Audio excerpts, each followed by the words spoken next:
இந்த கல்வெட்டில் இருந்த யாருமே அந்த கும்பாபிஷேகத்துக்கு வரவே இல்லை. கலந்து கொண்டவர்கள் இவங்க பேரெல்லாம் போட்டிருக்கு. லட்சக்கணக்கில் பணம் கொடுத்தவன் பேர் கல்வெட்டில் ஒரு உபயதாரர் பேரில் கூட ஒரு சவுத்தில் கூட எழுதலை. இது என்னது?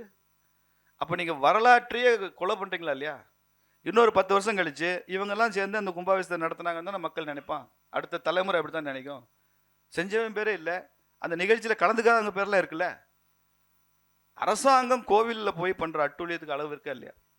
பொதுப்பணித்துறை அரசாங்கம் நடத்தலாங்க. மதுரையில் இருக்கிற பொதுப்பணித்துறை அலுவலகத்தில் கட்டினது யாரு? யார் கட்டினா? அரசாங்கம். மதுரையில் இருக்கிற நீதிமன்றத்தை கட்டினது யாரு? அரசாங்கம் இல்லையா? காவல் நிலையத்தை கட்டினது யாரு? அரசாங்கம். அரசு கட்டடம் கட்டுது, அரசு நிலம் ஒதுக்குது, அரசு அதில் போய் இருக்கலாம், கோலோச்சலாம், நிர்வாகம் பண்ணலாம். மீனாட்சி அம்மன் கோயில் கட்டினது யாரு?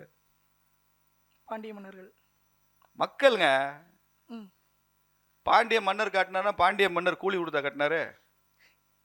தமிழ்நாட்டில் கட்டப்பட்ட 40,000 கோயிலுக்கும் கூலி கொடுத்து சம்பளம் கொடுத்து கொத்தனார் ஆசாரிக்கெல்லாம் சம்பளம் கொடுத்து கட்டியிருந்தா எந்த பெரிய மன்னனாக இருந்தாலும் ஆட்சியே திவாலாயிருக்கும். மீனாட்சி அம்மன் கோயிலை இப்போ நீங்கள் ஸ்ட்ரக்சர் போட்டு ஒரு வேல்யூட்டர் கொடுத்து வேல்யூ போட்டு 2,000 கோடி ரூபா ஆகும் இன்னைக்கு. அந்த மாதிரி ஒரு கோயில் கட்டணும்னா 20 கோடி ரூபாய்க்கு மூச்சு திணறிட்டு உட்காந்துருக்கீங்க ஒரு அரசாங்கம். மக்கள் தங்கள் உழைப்பையும் ரத்தத்தையும் வியர்வையும் சிந்தி கட்டிய கோவில்கள் தான் இந்து கோவில்கள். 40,000 கோயில். இந்த கிரெடிட்டை நான் மன்னருக்கு கொடுக்க மாட்டேன். மன்னர் அதை ஃபெசிலிட்டேட் பண்ணார், அவ்வளவுதான். 80 டன் இடங்க ராஜராஜ சோழன் கட்டின அந்த கோவில் மேல அந்த அந்த ஒரே கல்லான அந்த டவர் மேல இருக்குல்ல, 80 டன்னு. 80 டன் என்ன அர்த்தம்? 80,000 கிலோ. எப்படிங்க ஏத்துனா அந்த அந்த கோவில் உச்சியில கோபுரத்துல? எப்படி ஏத்துனா? மன்னர் ஏத்திட்டாரா ராஜராஜ சோழன்? இல்ல ஜீம்பூம்பானும் ஏறிடுச்சா?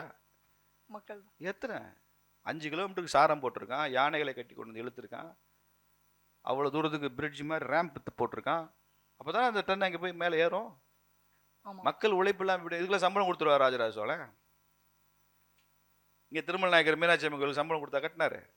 மக்களுடைய அர்ப்பணிப்பு, ஈடுபாடு, பக்தி, அவனுக்கு இருந்த உணர்வு, இதுதான் உருவாச்சு. அரசாங்கம் கட்டுனதுல அரசாங்கம் நீங்கள் போய் உள்ளே பூந்துக்குங்க. மக்கள் கட்டிய கோவில்களில் மக்கள் தான் அதை நிர்வகிக்க வேண்டும் என்று முடிவு பண்ணுங்க.